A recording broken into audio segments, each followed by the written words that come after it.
Okay, let's start with our warm up. We're gonna run in place.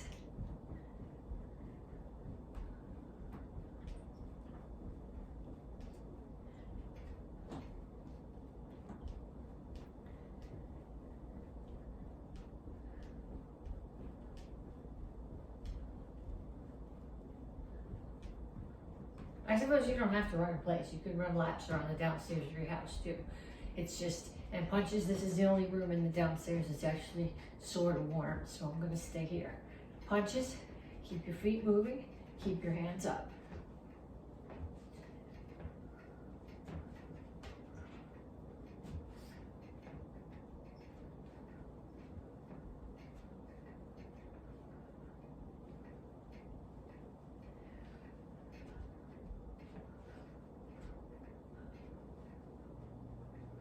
And shuffle. Keep your hands up, forward and back or side to side. It's up to you. It depends on how your space is.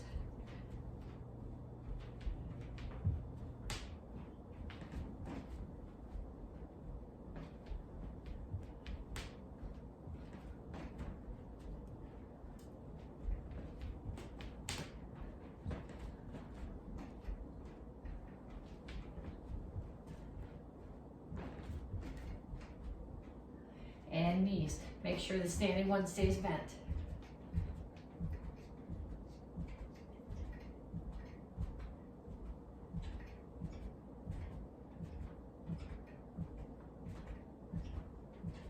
Other side.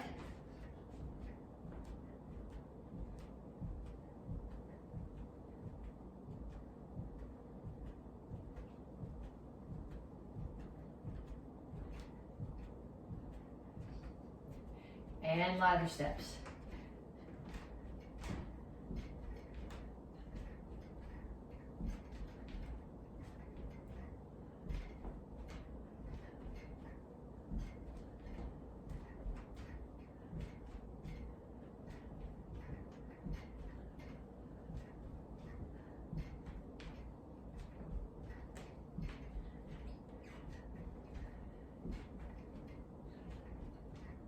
Kicks, front, side, back.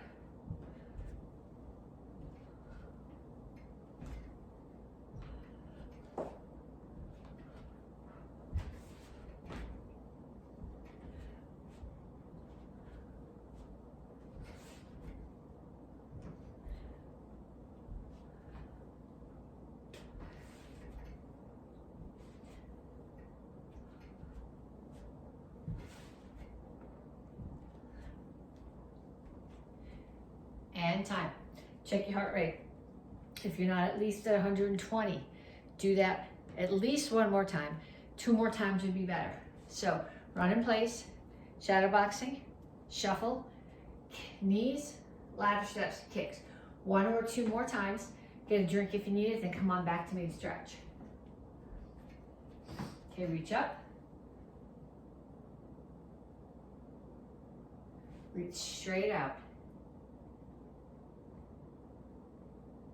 And reach for the floor.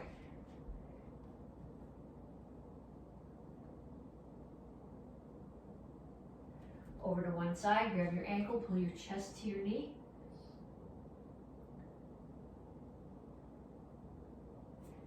And down into side stretch.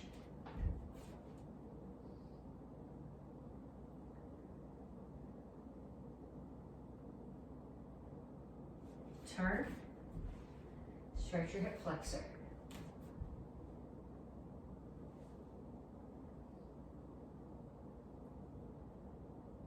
Come to the center, toes straight forward, push your knees out. Other side, grab your ankle.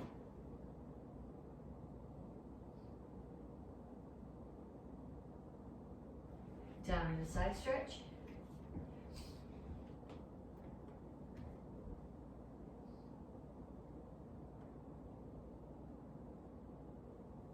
And turn, stretch your hip flexor.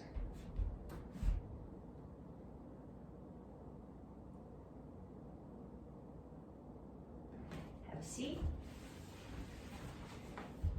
Feet out. So my left foot, grab it with my left hand, and I'm not going chest to my knee, I'm reaching over the top so my ribs are coming down towards my knee.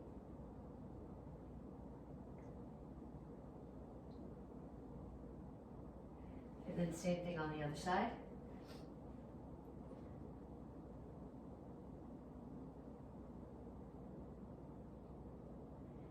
Come to the center, make sure your toes are straight up and your chin is up.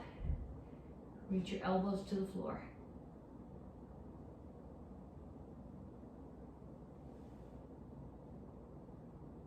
Bring your feet together, grab your toes, pick your heels up off the floor.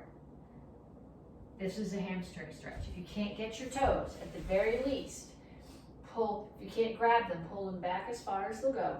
Don't arch your back like this, but make your back flat and reach straight forward. Again, you should feel it here. The goal is to be able to pull your heel, to grab your toes and pull your heels up. And pull your feet in. Feet are a bit apart. My elbows are inside my knees. I'm pushing my knees out, rocking back and forth.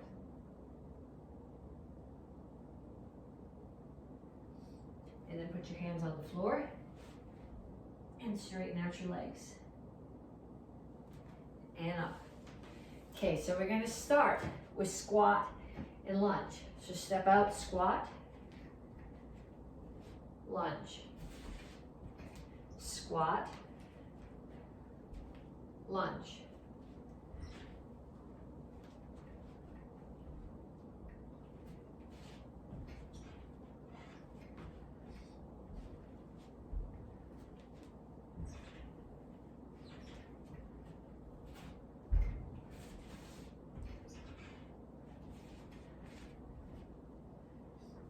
Okay, next one, push up, and then you're gonna reach to a side plank. So when you do your side plank, you wanna make sure that you're not dropping your hip. You can do your side plank either here, my feet are sliding on the wooden floor, or with one knee down. But in either case, your hip has to be up. So you start here, back flat, push up, come to the side plank, push up, other side. Don't do this on a wooden floor and stocking feet. It's not working well at all.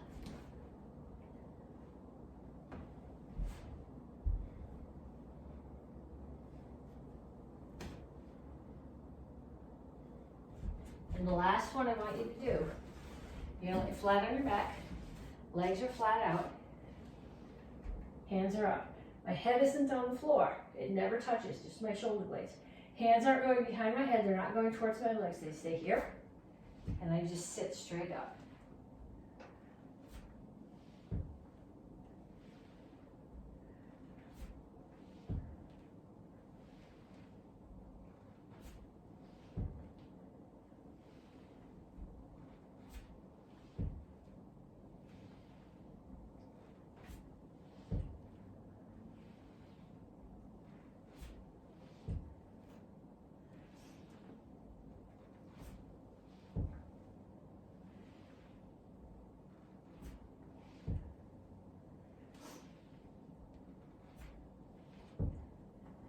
Okay, so same deal. At least you're gonna do sets of 10. Squat lunge, push up reach, one push up and one reach is one. And then straight, completely straight body sit-ups. At least one more set, 10 each, preferably 2 more sets, 10 each, and then come on back to me and we'll start working on curriculum. Okay, so this month you're getting your stripe for accuracy, and you're gonna say, what does this first drill have to do with accuracy? Not a whole lot. It's a continuation of the warm-up, okay? You need a bunch of things. I have quarters because that was easy to get. You're going to set them, you're going to put them in your hand or put them on the counter, and you're going to run. This is better if you have a bigger space, but I'm working in the kitchen. It would be better actually if you take a bunch of things, half a dozen things, take them outside. I'm going to run and put a quarter down and run back and put another one down and run back and put another one down, back and put another one down. And then I'm going to pick them up the same way. Pick one up, pick up the next one, pick up the next one,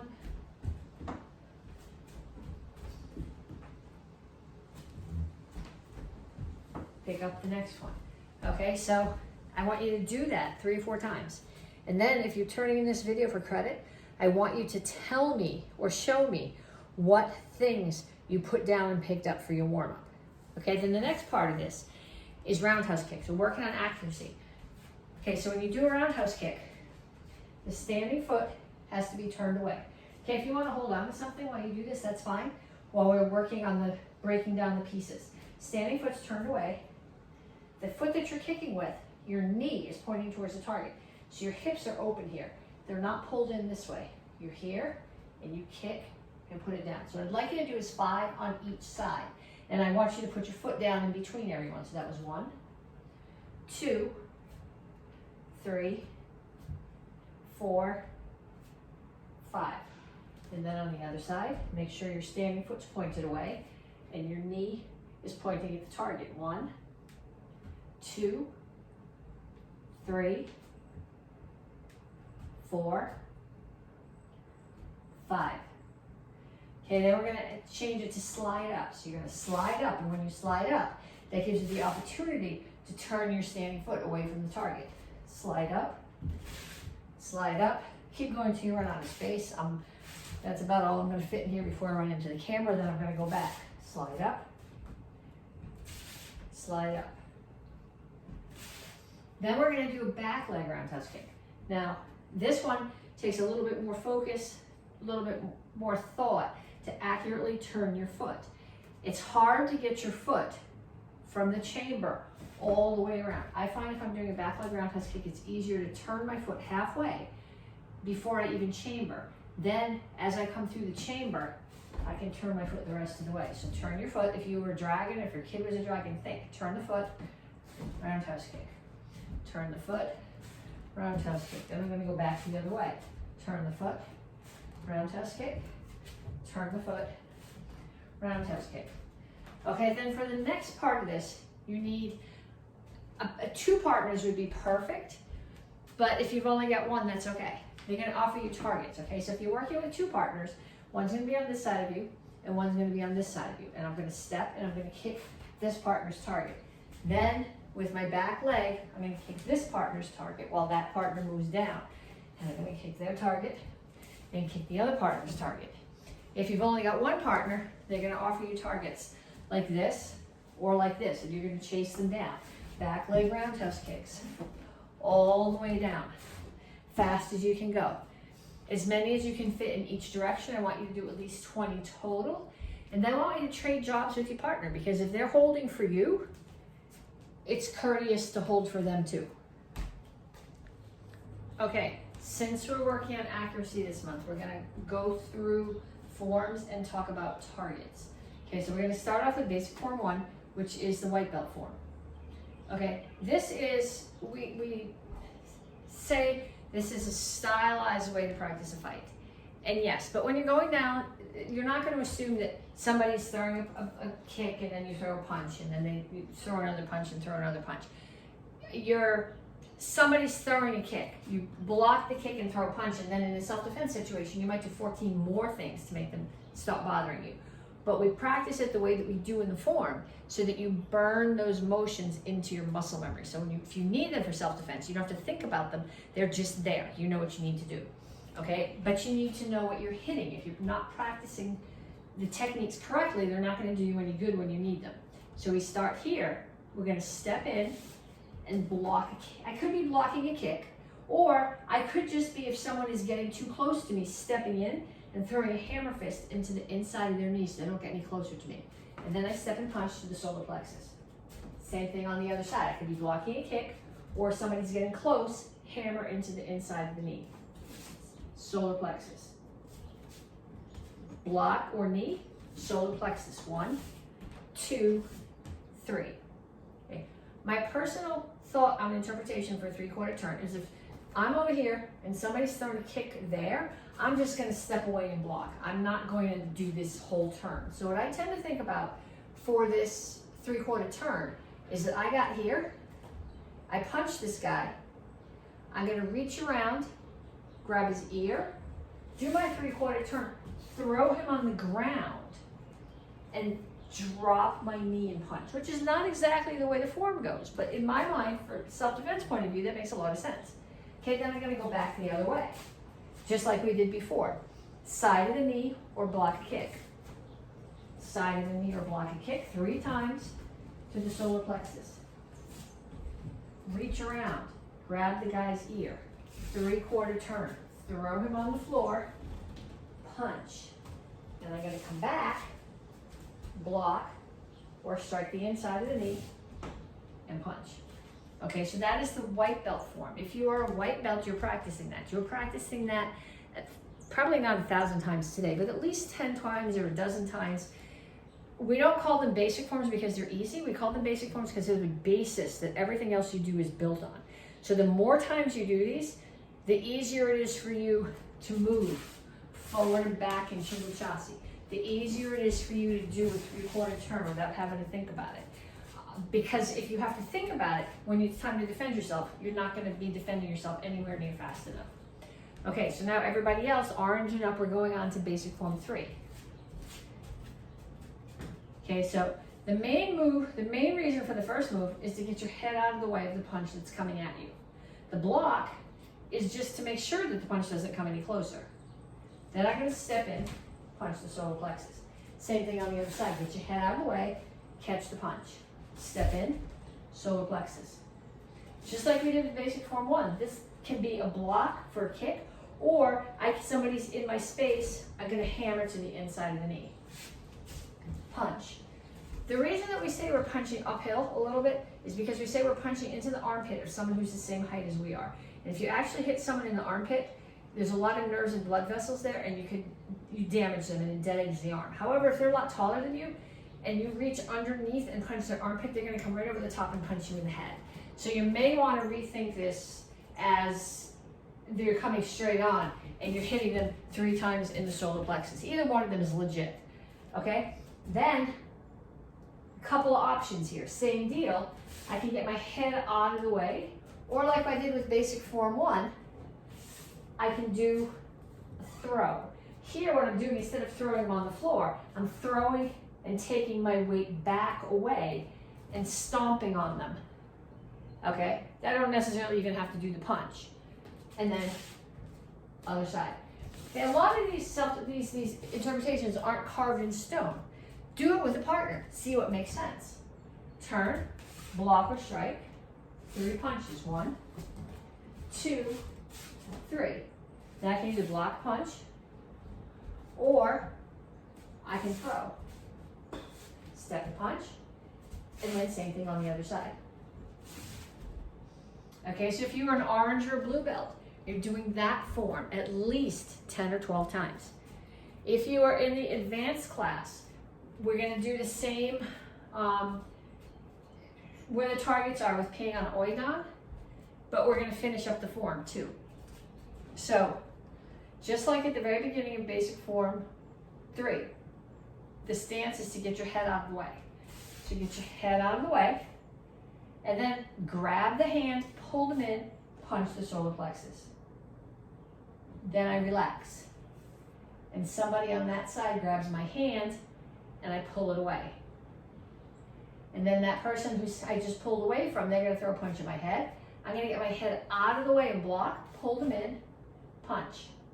And just for symmetry's sake, I'm going to do another motion defense. Okay, then there's someone over there throwing a kick at me. I'm going to step in, block their kick. So what I'm doing is I'm hitting the top of their knee with this space. So I hit here. They're going to fall into me. So I could be blocking an overhead strike, or I blocked the knee and they fall into me. I could be taking their neck as they come down. So low, high. Then I'm either taking their hand or taking their face, pulling them in, pushing them away at a little distance, punch the solar plexus. Okay, now this part, most of you guys have done the next phrase. I think it's the last phrase most of you haven't done. I'm going to step in. Someone's behind me, so I'm getting away from them. I'm chambering my hand, stepping back out, dropping my weight back up, mass power from last month. I'm coming down this way into the side of their neck, grabbing their head, kicking it with a crescent kick, catching it between my hand and my foot. Their head is still here. Then I throw an elbow. They're down. New attacker. I'm going to step in to a cross stand. So my left foot steps behind, back fist to the temple. Somebody there is throwing a kick. I'm going to step, block the kick. It's the same block that we did here, except that now I'm in a cross stance. Then I'm going to take my left, and I'll do this in the other direction too. I'm going to take my right foot and I'm going to step back so that I am in Triple Chassi facing back. I'm going to strike right inside the knee, grab, throw them. Double punch. Spin, break a choke. Left foot's going to step back. I'm in Chungal Chassi, facing that way. Turn to Chungal Chassi facing the front. Strike above the knee. Grab their calf. Throw. Okay, so I'm going to do the whole form facing the other way. 1, 2, 3, 4. 1, 2, 3. 1, 2, 3. Okay, so now for most of you guys, this is the new part. I step, my left foot steps out, and I'm not jumping way across the room. I'm just stepping. Left foot steps out, right foot steps in front of it. I drop my weight and do a low block. Step out, strike, throw, double punch, chamber, spin, break a choke. Chungal Chassi facing there. So I rotate Chungal Chassi, strike the knee, and throw. End of the form. Okay, so if you are green, brown, red, that form 10 or 12 times. If you are a Dawn, get your bow. Kitchen bow. Okay, so we're going to talk about targets. The beginning part is basically just, here I am, I can control my weapon. I can control my stance. Okay, here what I'm doing is somebody's coming at me with a stick. I'm going to disarm them and stab. Strike, low. Depending on how low I go and how tall they are, it could be ribs or side of the knee. 2 more low strikes. And then they stab again. I disarm and stab them. Someone's coming at me from that way. I turn. I'm striking the side of their knee and then protecting my knee. I step back, low to the ribs, high to the head. Strike. Depending on how tall they are, I might be taking their throat or their solar plexus. Step out again, throat or solar plexus, strike ribs. Step back, low, high, stab, and then I kneel and I sweep across the side of the knee. I stand up. This is getting ready. I turn, I come around to the front, I take ribs. Ribs. This is a disarm. 1, 2, 3, their weapon is gone. I'm hitting with both ends of my weapon in the ribs. Hit the ribs, hit the ribs. Again, 1, 2, 3. Ribs, ribs. I turn to the back, take the head. Step forward, low to the ribs, high to the head, pull back, throat or solar plexus, spin, head or side of the neck. Step back, low ribs, high head, throat or solar plexus, pull back, head or side of the neck. And then this is just a pose. And that's how we end the first part of the form. Okay, so you're going, I want to learn more of the form. That's nice, but I'm watching people do the form and there's a lot of technical holes. So I want you to take your 10 or 12 times to practice your form and practice those details and think about what your target is, because that's way more important than just being able to get through the dance of the form. Okay, 2 self-defenses. One sort of newish, one is a review, but in both cases, we're going to be talking about your targets. Okay, so we did the first month, we did choke from the front with a pluck. Second month we did choke from the side with a pluck. This month we're going to do choke from the back with a pluck. And I'm also going to show you a variation that's meant to be done for a different reason, but I'll explain when we get there. Okay, so somebody's choking you from the back, same deal. Your hands come up and you pluck. Now when you pluck from the front, you're kicking at the same time. When you pluck from the side, you're elbowing at the same time.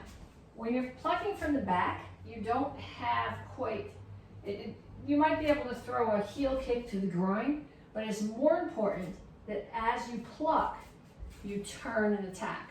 So if you think about it, my hands are up, I pluck, this elbow's here. I may as well take the face as I come around. Okay, so what you're doing, just like when we did the front pluck, you're not grabbing the wrist and peeling. You're just putting your hand here and pulling down. All you need to do is get their fingers out of the dead center of your throat. Okay, so I'm going to come here. I'm going to pluck, elbow, turn, and violence. Okay, some people who have really big shoulders cannot get both of their hands here. Okay, if you can't get both of your hands there, pluck with one, elbow them with the other one. Then do the same thing, come around and violence. Okay, that's sort of half of a different self-defense, but not everybody's shoulders do this.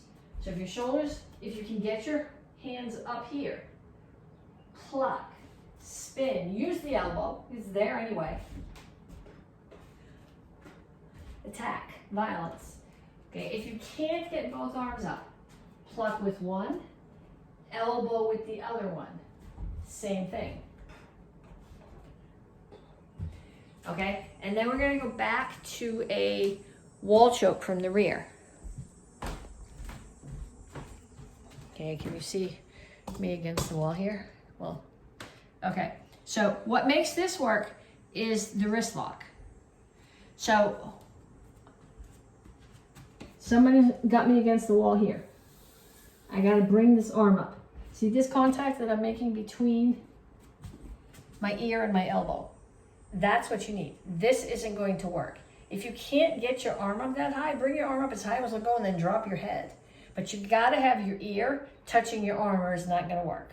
Because what happens is their wrist gets trapped there. When you turn, it stresses the wrist, which is what makes the self-defense work. So I'm here. I'm going to trap here. So I do this with my left hand. You can do it with the right one too, but my left one is too stupid to use for the violence afterwards. So I always do it with my left hand, so my right one is free to hit them with afterwards. You can go the other way, it's up to you. But I'm here, I trap, and then they're pushing me against the wall, so I can't really turn away into them, but I'm dropping my shoulder. And I'll show you this from another angle in a minute too. I'm dropping my shoulder. Then when I get here, I drop my weight and break their wrist. And then I come in and attack. And the wall's here. Put your hands behind the head. Use it. Okay, I'm going to show you this from a different angle too. So I'm here, and they're pushing me against this wall. And I come up and I trap. Now I can't turn because they're behind me and they're pushing me. And there's a wall in the way here. But if I drop this shoulder, okay, the shoulder that's close to the wall, I drop it. It changes my angle without really going very far. Okay, then I can break the wrist and come in and attack and use the wall. So what I want you to do is I want you to practice that with somebody. And don't really break their wrist, please. But I want you to practice that back and forth with someone. And if the person that you're practicing with doesn't take karate, teach them the technique. That's the best way to learn it. Okay, I'm going to angle this down a little bit for this next part. If you're taking live classes from me, they're only outside. So we're not doing a lot of break falling outside because the pavement's not really kind to your bones. But if you're doing inside classes, you should be practicing this inside.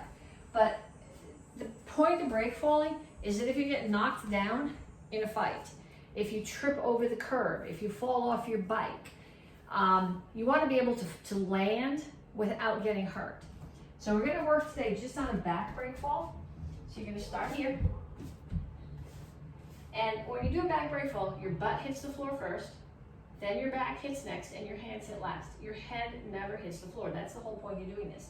So to start, you're gonna sit here and you're gonna tuck your knees and you're gonna tuck your chin so that your back is round and you're just gonna roll up and down. Okay, your head never hits the floor. You're just rolling up and down your back. Okay, then when you slap out, you don't want your arms up here. If you put your arms up here when you slap out, you want to slap out palms down. Okay, I do this with the kids. Sit like this, do this. With your palms, it doesn't hurt. If you turn it over and you hit the floor with your knuckles, it hurts. You don't want to break fall with the knuckles, that hurts. You want to break fall with your palm. But you don't want your hands up here. That stresses your shoulders. You want them down here. So I'm going to start here. My chin is tucked, my hands are here. My butt hits first, then my back hits, then my hands hit last. Head never hits. Okay, so actually I make the kids do this when they do it and they think it's really funny, but it's a good reminder of what's hitting the floor. It's butt, back, hands. Butt, back, hands. Then get a little bit taller. Okay, you might want to not, if you've not done a lot of this, you might not want to do it on the wooden kitchen floor, but I can't be bothered to go get a mat. So I'm here, it's butt, back, hands. Butt, back, hands. Now you do this from standing. I know when I was a kid, we used to stand on the edge of the pool and just fall straight back. That's not what you're doing, because then your head's gonna hit.